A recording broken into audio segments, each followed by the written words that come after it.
Subsequently, we the other speakers would be discussing most part of our journey, what method we adopted and how it worked for us. So you will be able to figure out that whatever he has said, from that only some things we had already done, some things we had not done, we did something else. So before I start, I would like to stress upon two things. You will find many of the points in our speeches would be repeated, right? So that is not a repetition, that is an indication for you that those are universal tips and they work for the majority of population, so please don't ignore them. Second, you will find in certain areas our preparation and our styles differ, and that is a suggestion that each individual is different and everyone should have their unique strategy of preparation, and that will work the best for you, right? So keep these two things in mind before we start.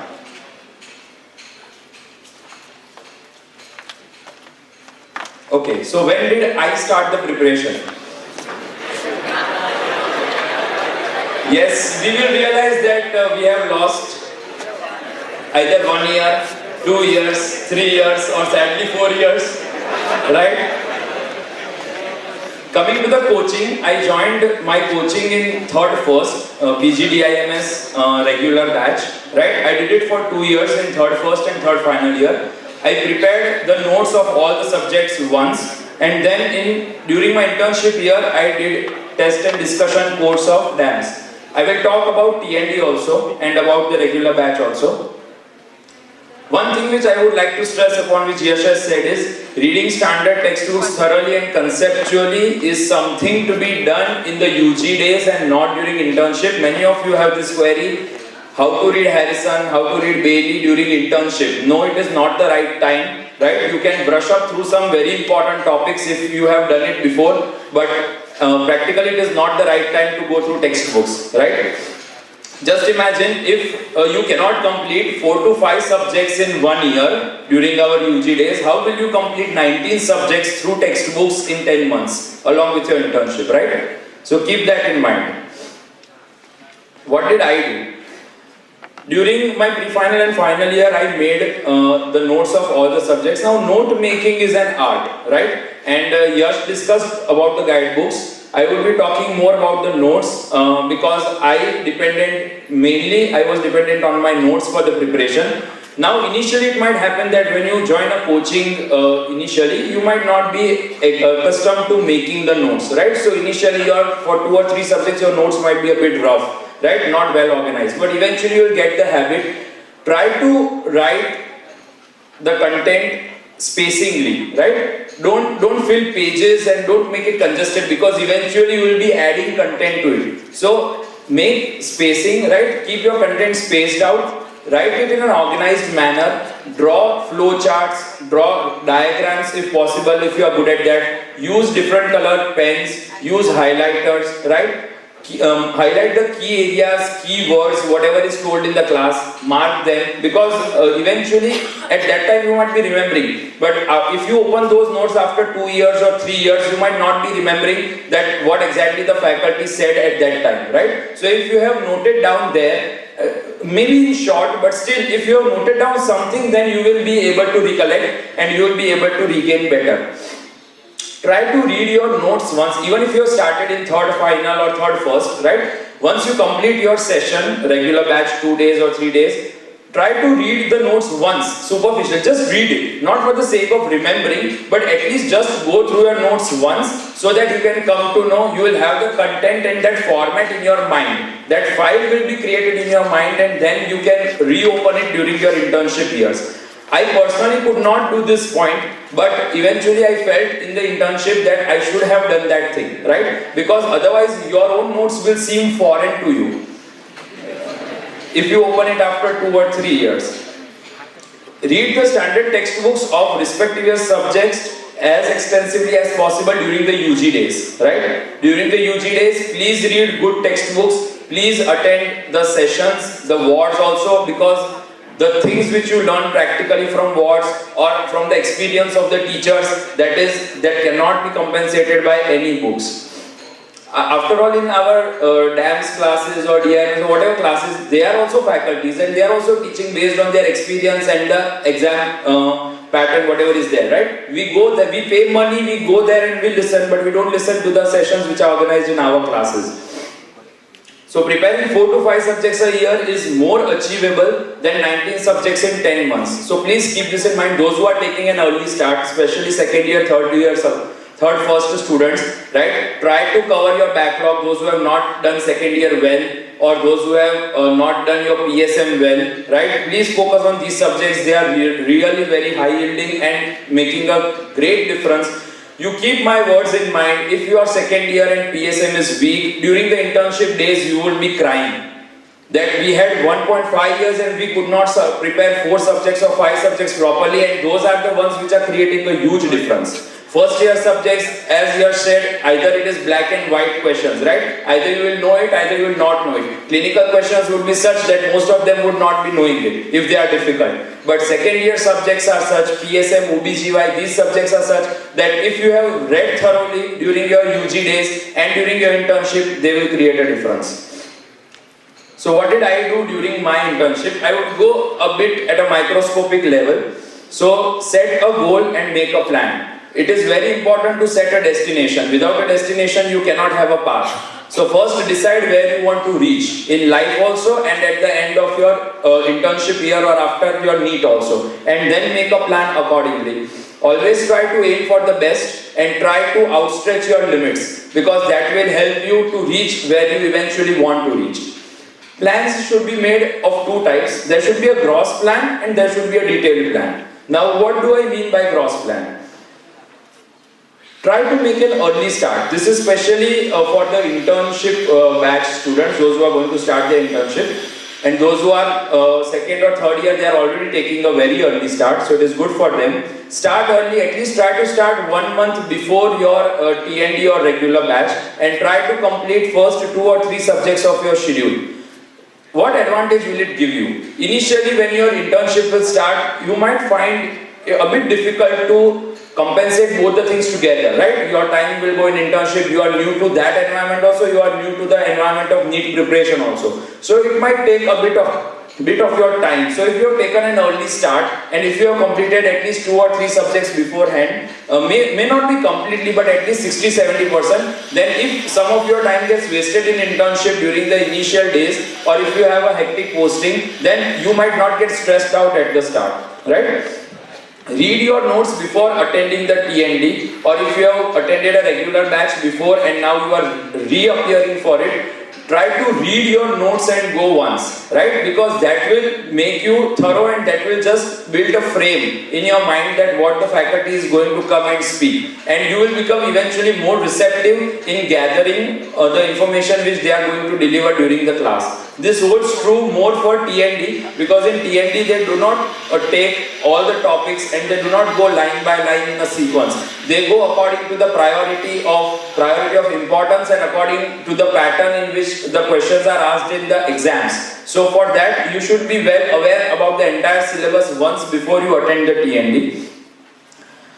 I am discussing my plan, so the TND is coming in between. Learn about your testing skills and content prioritization during the TND. This is something which you have to do in TND. Many students don't know what is the exact benefit and outcome of test and discussion course. Now actually this is, and the outcome varies from person to person, right? Not all people who are joining TND are able to score well, or they are not able to get the required benefit. That is because they don't approach it properly. Now first of all, what I told you, have to read the subject and go in the TND. During the TND, what you have to do is, you have to shortlist in your mind what are the important topics, what are the key areas which are being focused upon in the exams. And that you can do by seeing the TND question paper which you will get, or through the discussion by the faculties, right? They would be highlighting on these things, which are the areas which are focused more, how the question comes. Many times you will realize that something you would have definitely read in your notes, but you will not be able to apply it when it comes to question. So that application makes a huge difference. And really it is a very bad feeling when you go home and you realize after the exam that I had this in my notes, I had this note since 3 years and still I could not convert it into my marks, right? So the content of the notes, how it will come in the different formats of questions, that will be discussed in the TND, so that you should always try to explore. explore. At the end of the TND, you will have to compile the content of TND, which includes the high yielding stuff as well as the new information which they will give you. The updated information, the new guidelines, the important numbers or factual data to be remembered. You have to compile this into a mainstream notes. As Yash has already said, compilation is a very important thing to be done, at least during your first reading. Whenever you are reading for the first time, you would definitely not be remembering everything. But the compilation is something which you can do and convert everything into a single source which you will be reading for your revision. And trust me, when you read the single source 3 to 4 times in total, you will definitely, those pages will open up in your mind during the exam and you will be able to get the questions right. Target 3 revisions. So this was my gross plan, to start early, to be very clear what I will try to gain from the course which I have adopted. Either you are joining a regular batch or TND or not joining anything and going for marrow. You should be well aware how will I go throughout with this course or with the method which I am adopting. Try to compile the stuff at a single place for every subject and try to achieve more number of revisions. Minimum 2 to 3. What I did during the internship. Now I am going towards a detailed plan. This is more of a day-to-day plan which you have to work out every morning or the previous night when you go to sleep. So you should always have a daily target that what I am going to do today, and at least the previous day by night you will be knowing that what is my internship schedule for tomorrow, how much hours I will be able to get, what content I am doing, what subject I am doing, how much I have completed, how much I have left. You will be knowing these things. So always make a plan the previous night and sleep with that plan. Wake up the next day and try to achieve that goal. Set a time limit for completing the subjects. Don't be like, okay, I will start and फिर जब खत्म होगा तब देख लेंगे. It should not be like that. Always give a time frame. Yes, you can set it as per your strength and weaknesses, but once you have set the limit, try to complete the thing in that time limit. Don't make very tight schedules and very tight compartmentalization. You will have unforeseen circumstances, you will have unexpected duties, unexpected phone calls from residents. They will call you at any time of the day, right? And you might miss upon your schedule. So keep some spacing and gaps in between for adjusting the backlogs. And always cover the content based on prioritization. Setting priorities is very important for this year, because as you said, we will not be able to, no one would be able to complete everything of all 19 subjects, right? So it is upon you, and it is how wisely you decide what you have to target first, what content, what topics, what subjects you have to target first, and that will decide where you will stand next year. Talking about TND, I would like to tell what are some of the advantages of TND and why I chose TND. I had my notes prepared and I did not want to prepare them again, right? I wanted to use them because I knew they were good, well enough and sufficient for my preparation. I wanted to work more on my testing skills. Now see, as you have said, MCQ solving is an art and we have to master that. We have to acquire that art, and that will definitely not come only by reading your notes or guidebooks, right? So you have to work on your testing skills. And in this testing skills, TND helps in 2 ways. First of all, it gives you a bit more time for self-study and self-preparation, right? Because you will be having internship, you will have a certain fraction of your time going there. So beyond that, you should have some time left for your self-study, self-preparation and analysis, and then accordingly you have to reframe your strategies if needed. It provides dynamicity in preparation.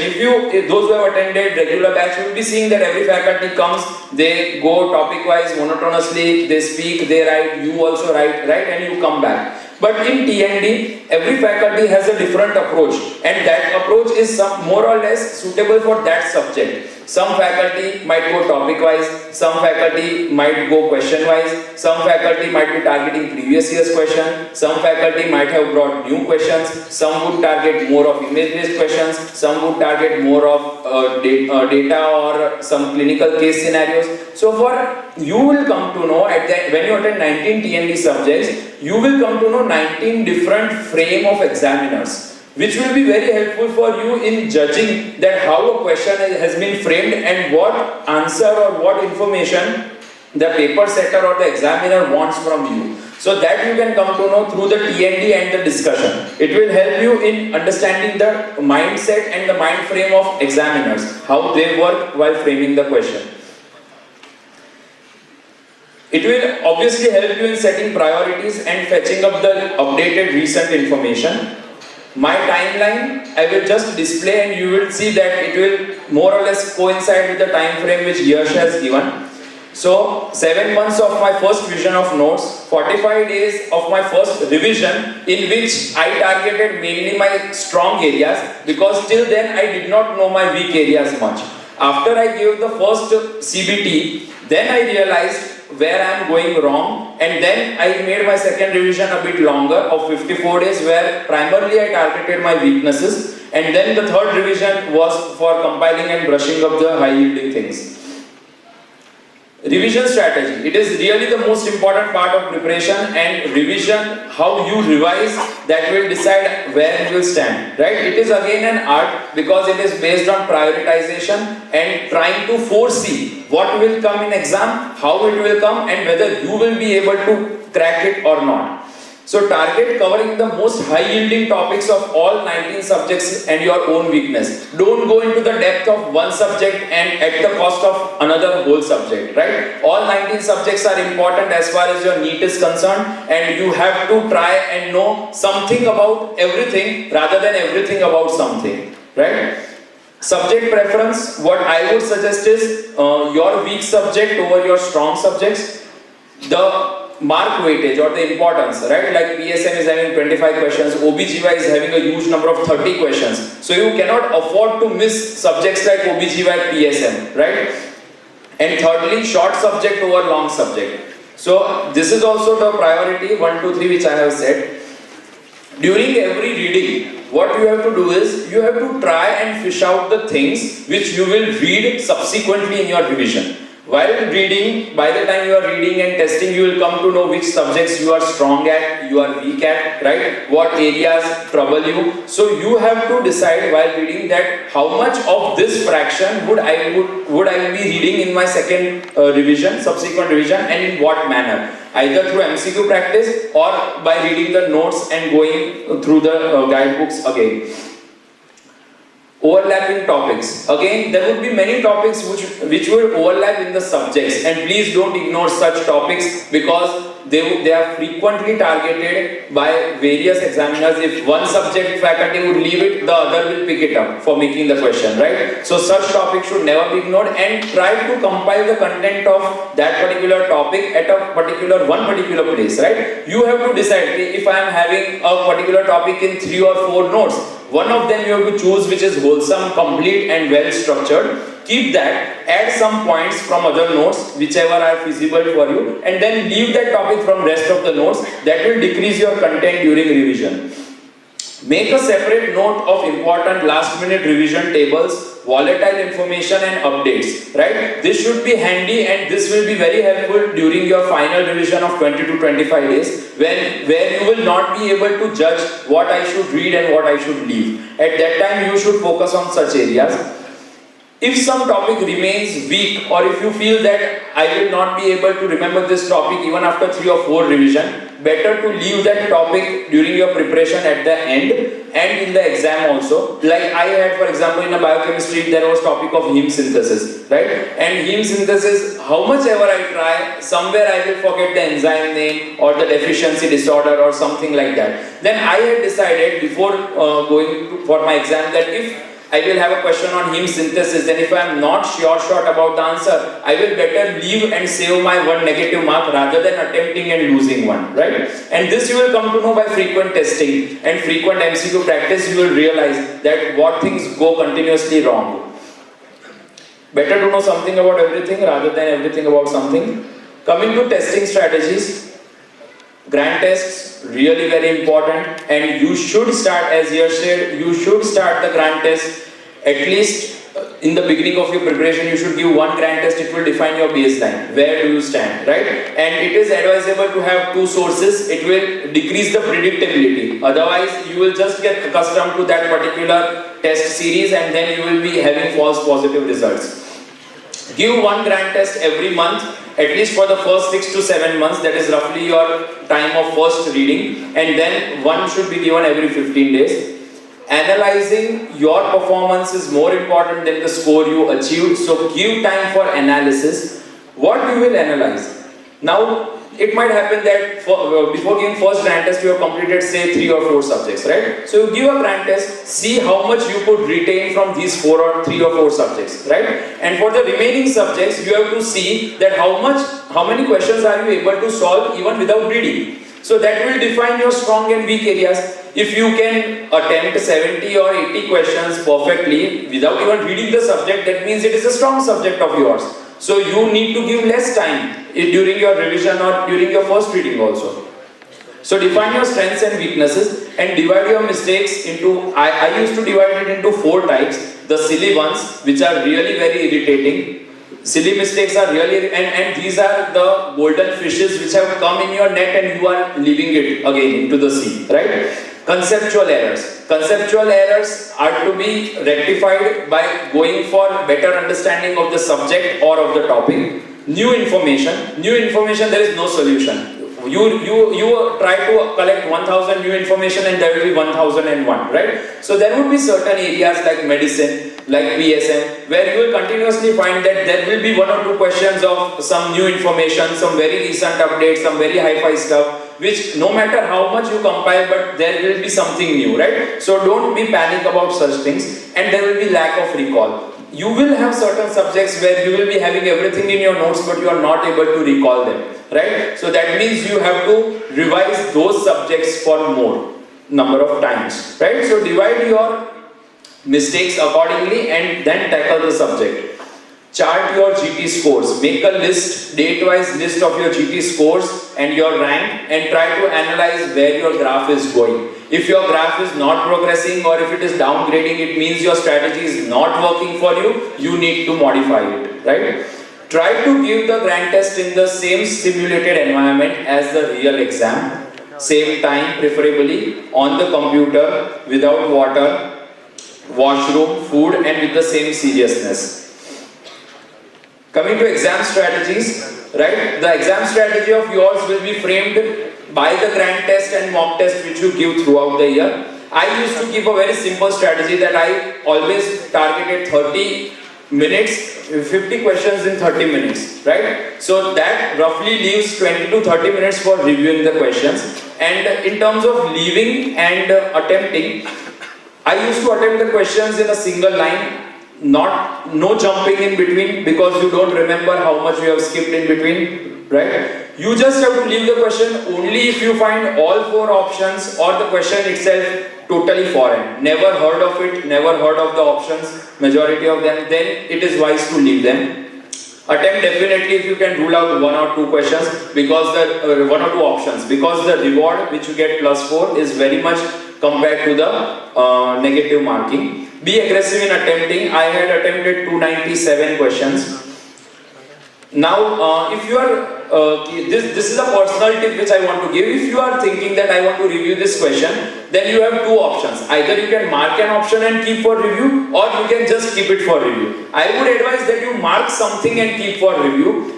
Preferably something which comes in your mind at the first go, some gut feeling or something, so that in case if at the end you are not able to have time to review the question, at least if you have marked something, that will get converted into your evaluation. If you have not marked anything, then it will definitely not get converted. So keep less reds. Red is totally skipping a question. Purples are the ones which are kept for review, but I would suggest that mark an option and keep it for review.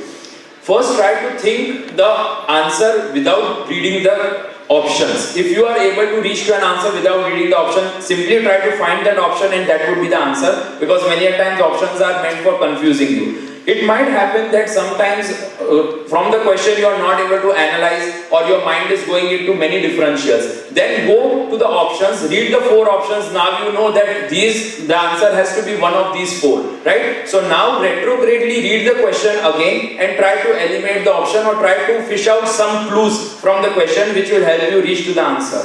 In the lengthy questions, read the last line and see what they want to ask. Right? And read the 4 options and then try to find the clues from the long questions. Images, don't be afraid of images. Most of the times they are an easy clue to the answer, and many a times they are not even required. They are given there just for the sake of giving, right? So don't be afraid of images. Stay calm throughout. There will be a bad patch. Not all 300 questions will be easy, not all 300 would be very difficult, right? But there will be a bad patch, there will be some fraction of 20 or 30% of the questions which would be a bit tough, and everyone has to face it, right? Some might get it before, some might get it afterwards, in those 3.5 hours.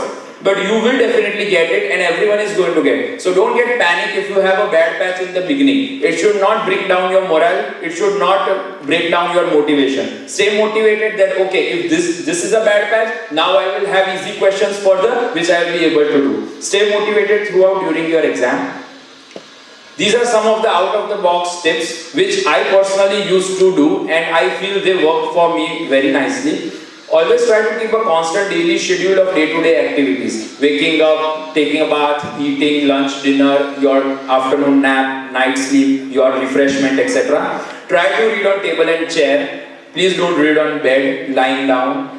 Whenever you will sleep, you will not yourself realize, right? Your environment affects your memory. Please try to read on table and chair as far as possible, preferably at the same place, because that distracts you less. If every day you change place, the surrounding will distract you. If you are sitting at the same place and reading, there were my friends from the same batch who used to have the same place in the library, same place in the college canteen. They would really fight for their place, but that really creates an impact. Eat healthy food and eat intermittently rather than a binge. Don't eat too much at a time. Eat in small amounts intermittently. Maintain your sleep cycle at least in the last few months. Really very important. Try to skip afternoon sleep at the onset, because assuming the exam for the upcoming batches would be in the afternoon. If it changes, then we cannot predict that. Find some productive pastime like putting up queries or finding answers to your queries from the dance club, or reading marrow polls, or going through the EQ series, or some isolated question discussion, some walking or some refreshment activities. Go for minor morning exercise, not hardcore gymming, which just brings down your energy in the beginning of the day. Just go for some minor exercise for making your body and mind fit and fine in the morning. Prepare a to-do list of the next day. I have already discussed this point. And at last, have faith. God is witnessing your dedication, and you will get your result according to that. So these are some final messages. NEET is doable. Maintain a constant pace. Make long-term and short-term goals. Revision is the key. Make a unique strategy of your own. Accept your weaknesses, because once you accept it, then only you can correct it. And have faith and satisfaction in your effort. Thank you.